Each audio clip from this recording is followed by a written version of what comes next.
graça e a paz do Senhor Jesus, queridos irmãos, sejam bem-vindos a mais um Atos 8. Nós convidamos você nessa noite para adorar e engrandecer o nome do nosso Senhor Jesus. Luz do mundo, viestes à terra para que eu pudesse te ver. Tua beleza me leva a adorar-te. Quero contigo viver. Eu vim para adorar-te, vim para prostrar-me, vim para dizer que és meu Deus. És totalmente amável, totalmente digno, tão maravilhoso para mim. Eterno Rei, exaltado nas alturas, glorioso no céu. Humilde viestes à terra que criastes, por amor pobre se fez. Vim para adorar-te, vim para prostrar-me, vim para dizer que és meu Deus. És totalmente amável, totalmente digno, tão maravilhoso para mim. Eu nunca saberei o preço dos meus pecados lá na cruz. Eu nunca saberei o preço dos meus pecados lá na cruz. Vim para adorar-te, vim para prostrar-me, vim para dizer que és meu Deus. És totalmente amável, totalmente digno, tão maravilhoso para mim.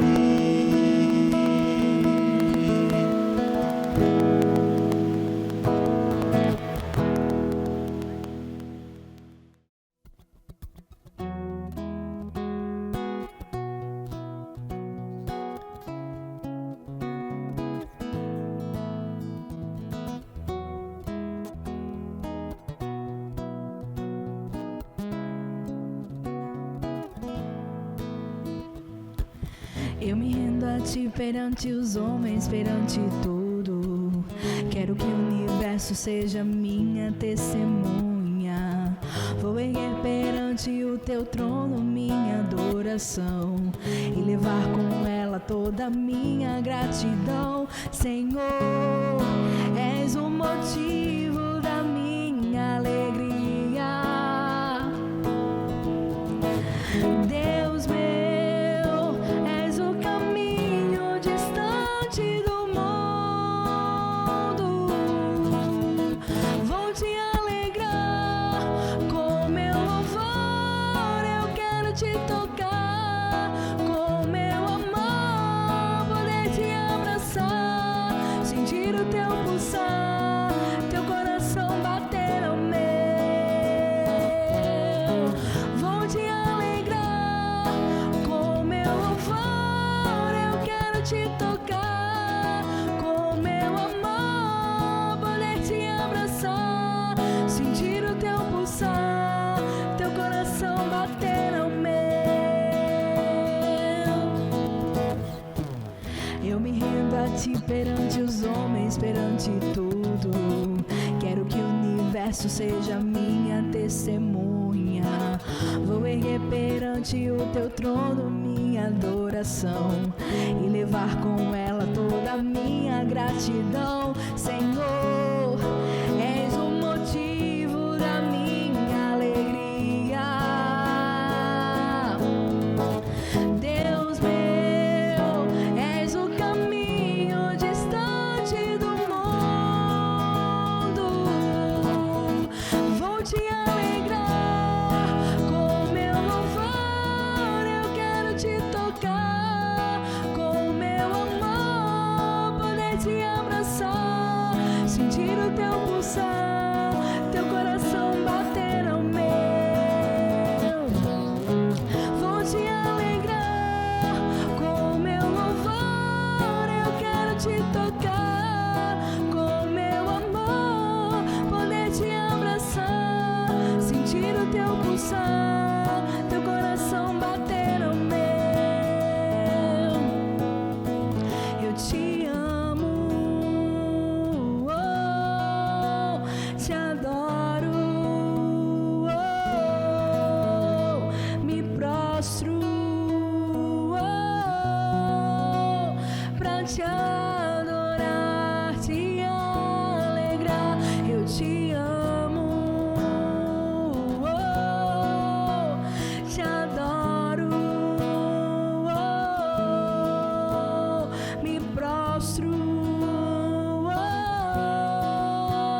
pra te adorar, te alegrar. Vou te alegrar com meu louvor. Eu quero te tocar com meu amor, poder te abraçar, sentir o teu pulsar, teu coração bater ao meu. Vou te alegrar com meu louvor. Eu quero te tocar com meu amor, poder te abraçar, sentir o teu pulsar, teu coração bater ao meu.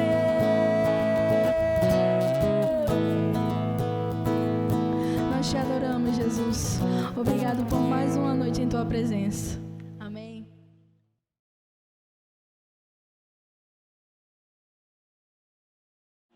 Boa noite, irmãos. Bem-vindos a mais um encontro, mais um culto do Atos 8. Se você ainda não está inscrito no canal do YouTube aqui da Igreja Batista da Lagoa, aproveita a oportunidade, se inscreve, ativa aí as notificações.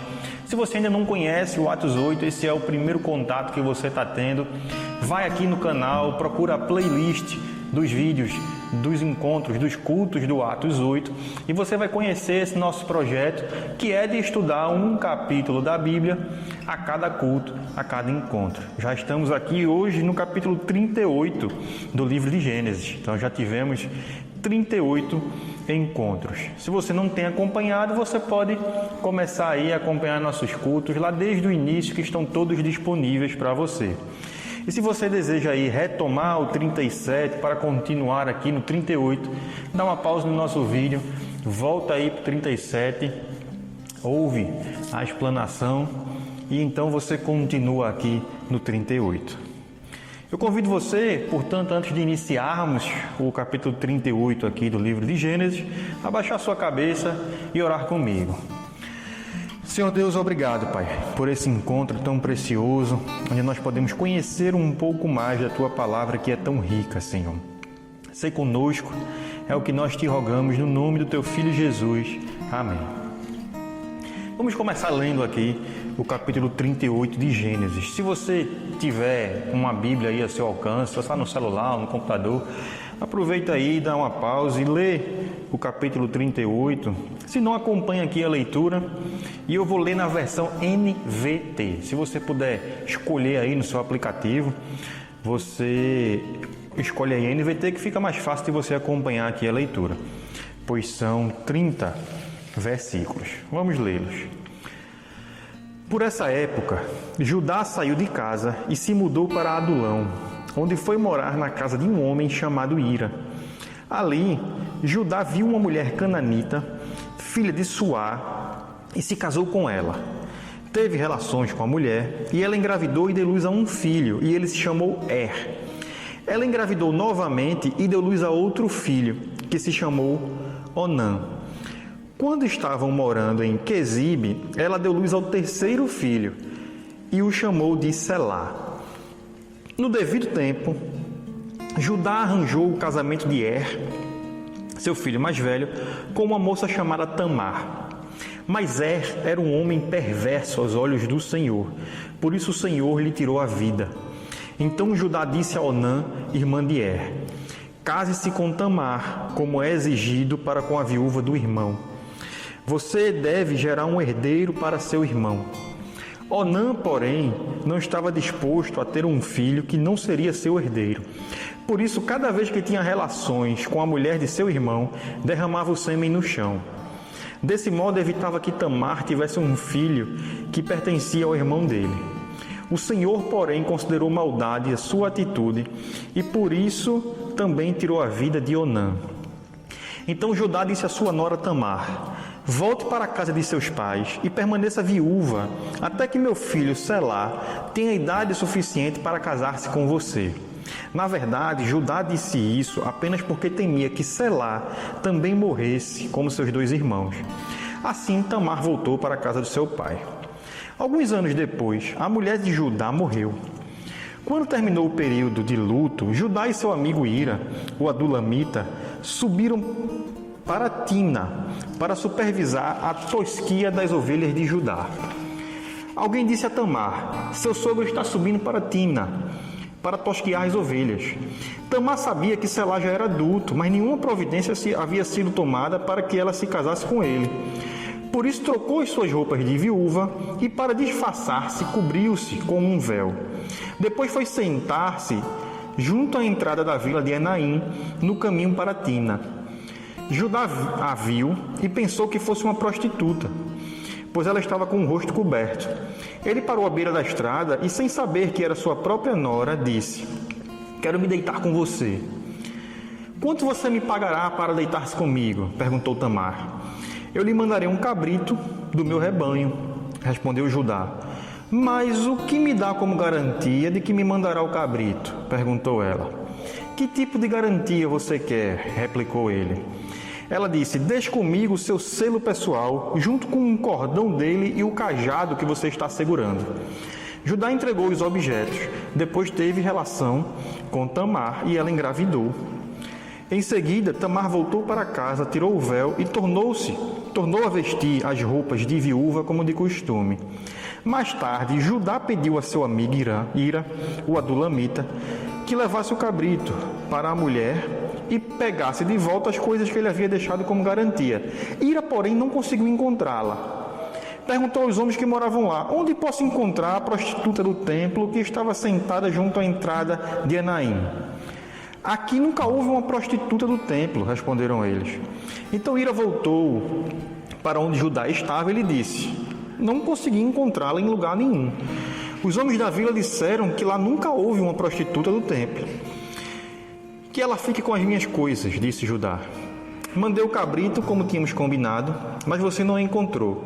Se voltássemos para procurá-la, o povo da vila zombaria de nós.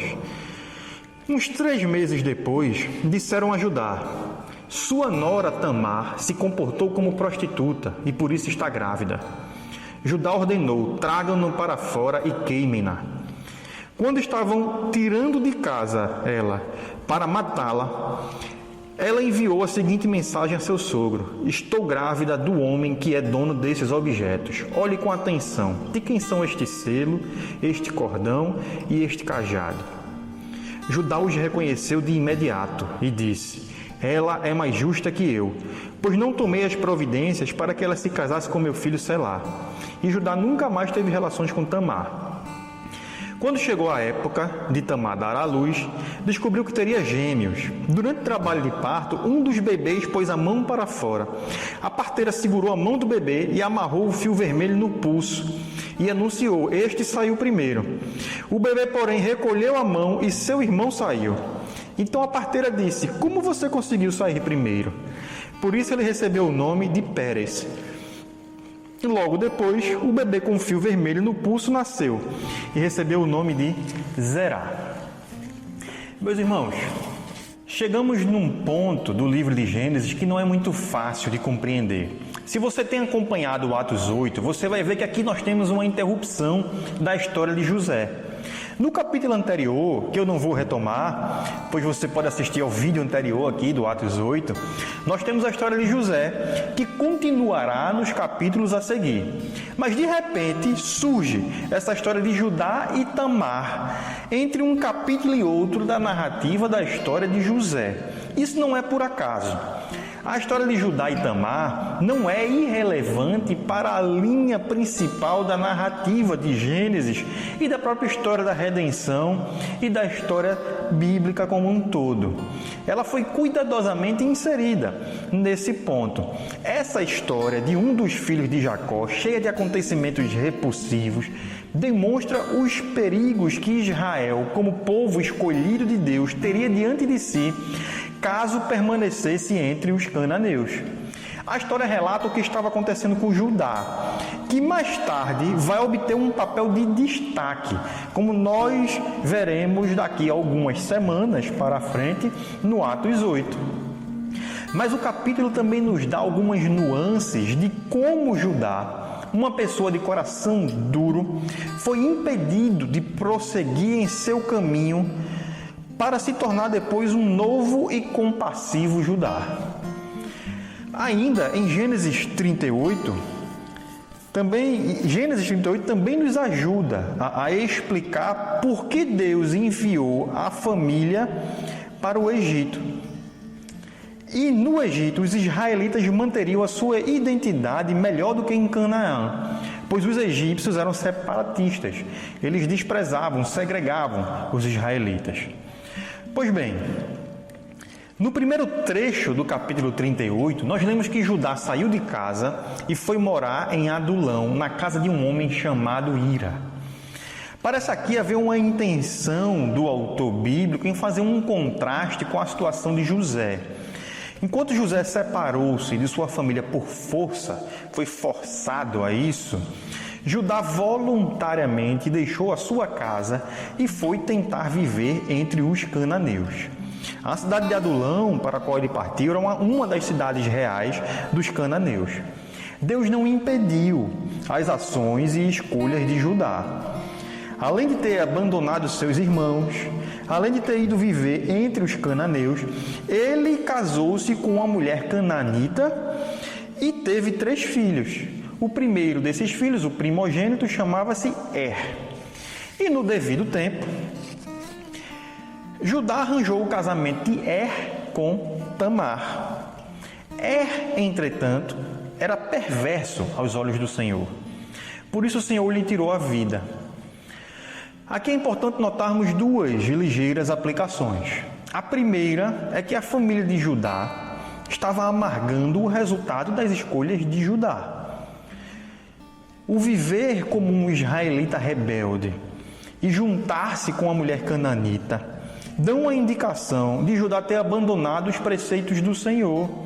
E por causa disso, a sua própria casa também estava distante de Deus. Veja a responsabilidade que nós temos de guiarmos nossas vidas e a nossa casa de acordo com o que Deus quer, de acordo com o que Deus requer de cada um de nós. A segunda lição que nós tiramos aqui é que Deus age nesse episódio como um juiz justo e soberano.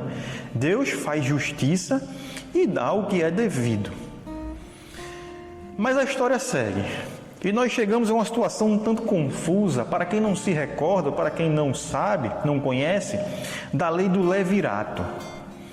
E o que acontece é que nos costumes, e de acordo com a lei daquele tempo em Israel, se um homem morria sem filho, que foi o caso de o seu irmão, ou um parente mais próximo,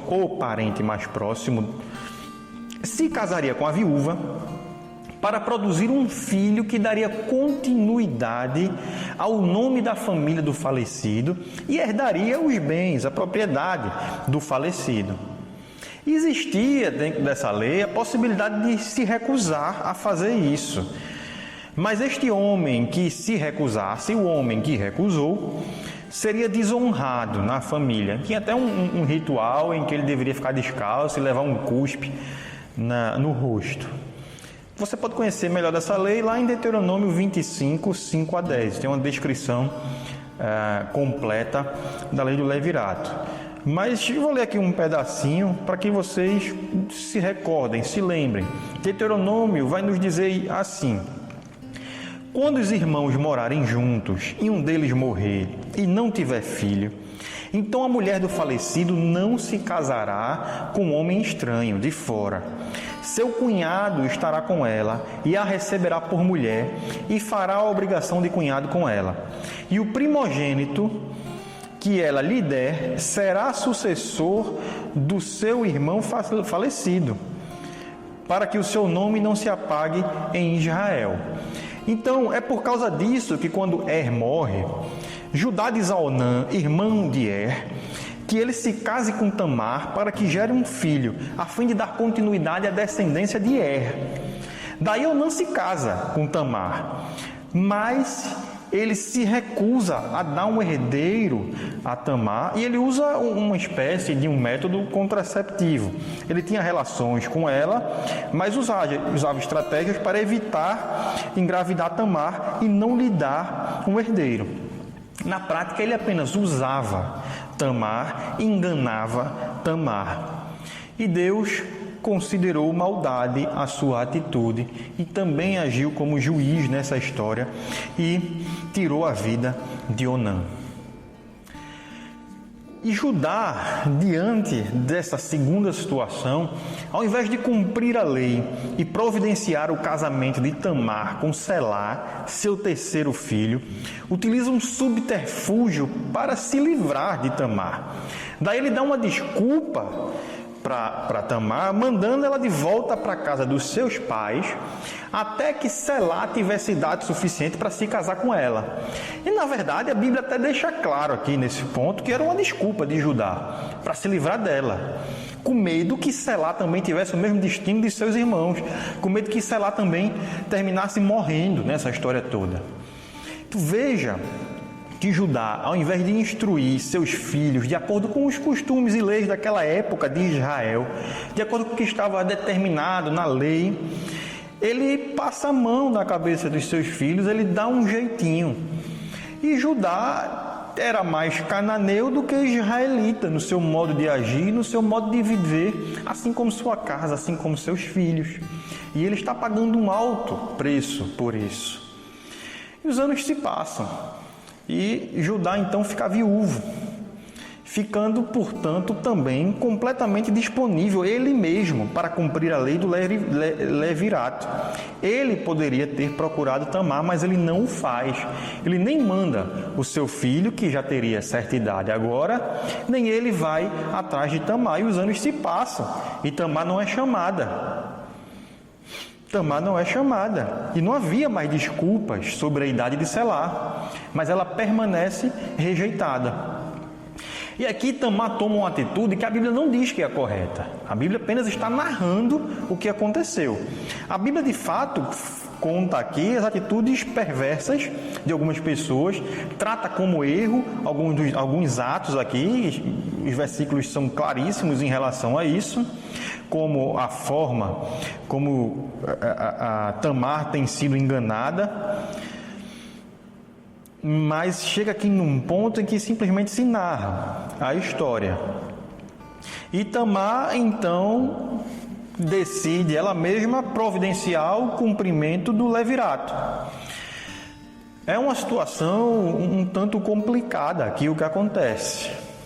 Ela fica sabendo que Judá vai passar em determinado local. E ela era obrigada a utilizar roupas de viúva, para que todos soubessem que era uma mulher viúva. E ela estava aguardando o cumprimento do levirato, sempre se vestindo como mulher viúva. Mas aqui ela troca as suas vestes e ela se disfarça, coloca um véu, até se passa por uma prostituta e vai para o caminho onde Judá iria passar e fica aguardando Judá passar.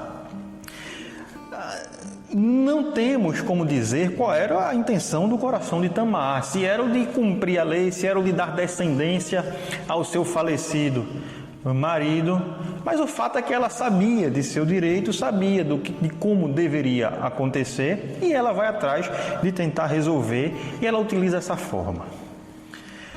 Então ela vai lá, espera Judá passar em determinado local, e Judá passa pelo local. Judá acha, inclusive, que ela realmente é uma prostituta que está ali. Ele também erra, ele a contrata como prostituta e eles fazem um acordo ali. Qual é o preço? Vou lhe dar um cabrito.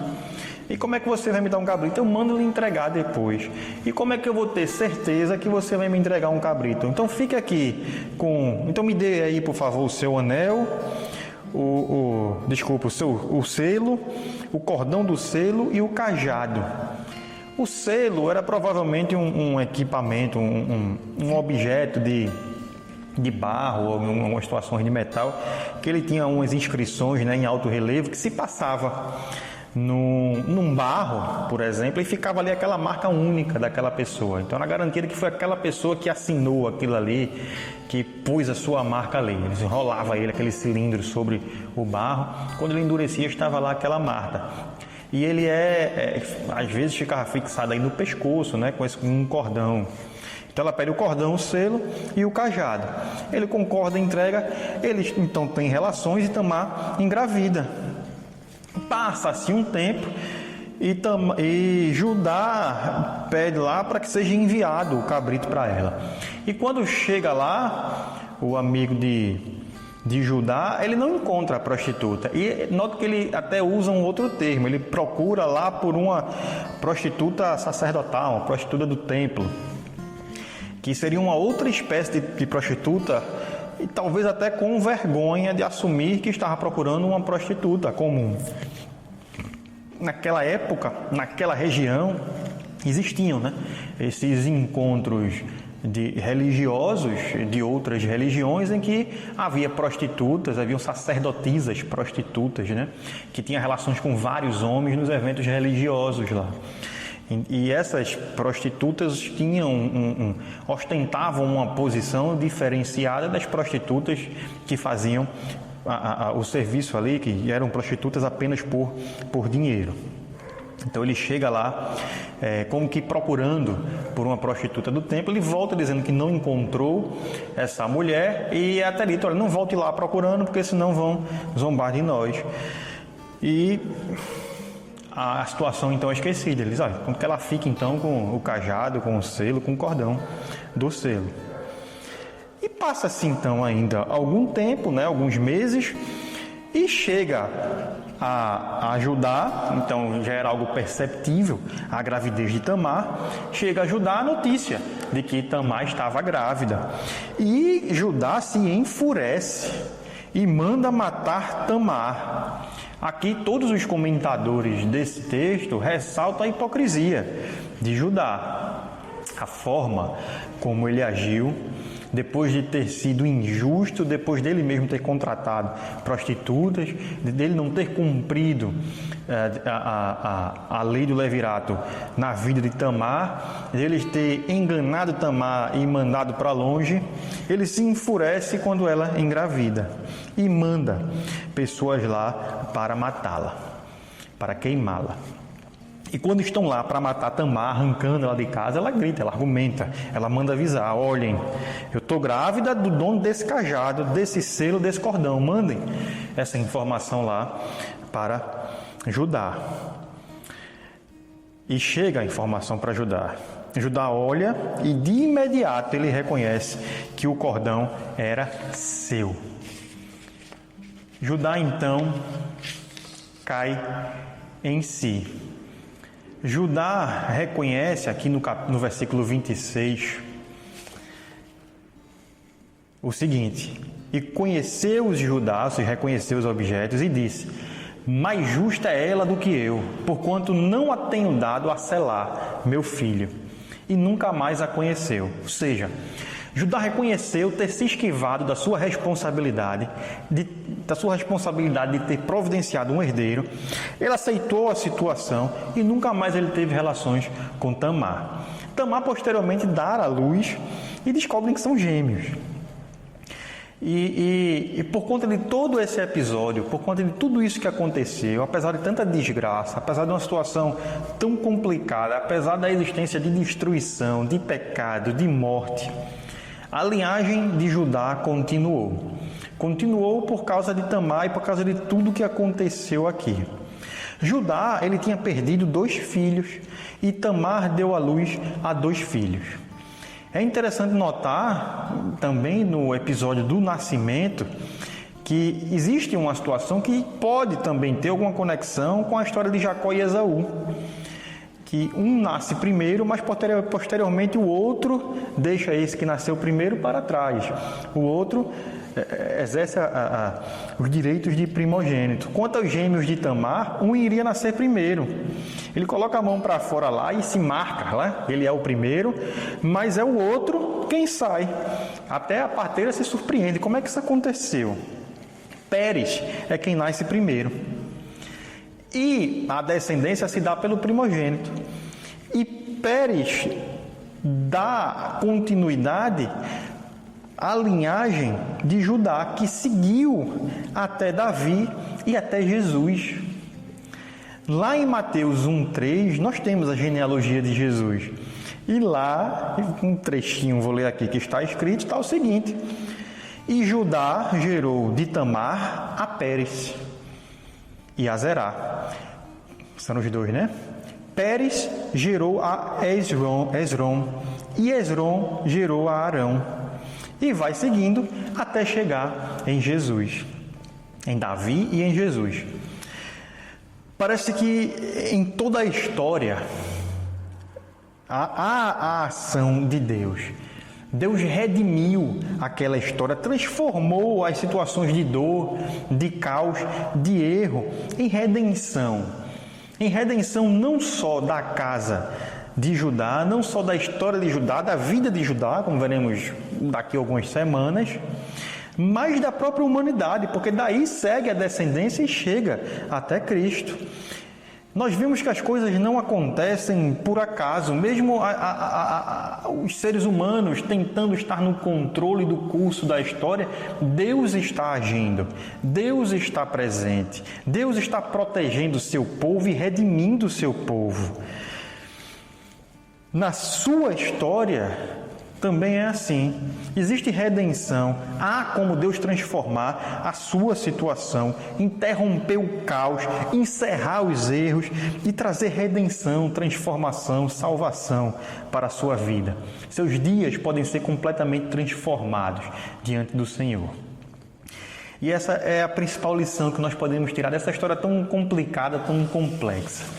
Se você tiver alguma dúvida, você manda aí para o e-mail do Atos 8, que nós vamos ter até posteriormente um episódio especial onde nós responderemos várias dúvidas aí de Gênesis, quando nós tivermos por encerrar o livro de Gênesis. Que Deus o abençoe. És o caminho distante do mundo. Vou te alegrar com meu louvor. Eu quero te tocar com meu amor, poder te abraçar, sentir o teu pulsar, teu coração bater no meu. Vou te alegrar com meu louvor. Eu quero te tocar com meu amor, poder te abraçar, sentir o teu pulsar, teu coração bater no meu. Eu te amo, oh, te adoro, oh, me prostro, oh, pra te adorar, te alegrar. Eu te amo, oh, te adoro, oh, me prostro, oh, pra te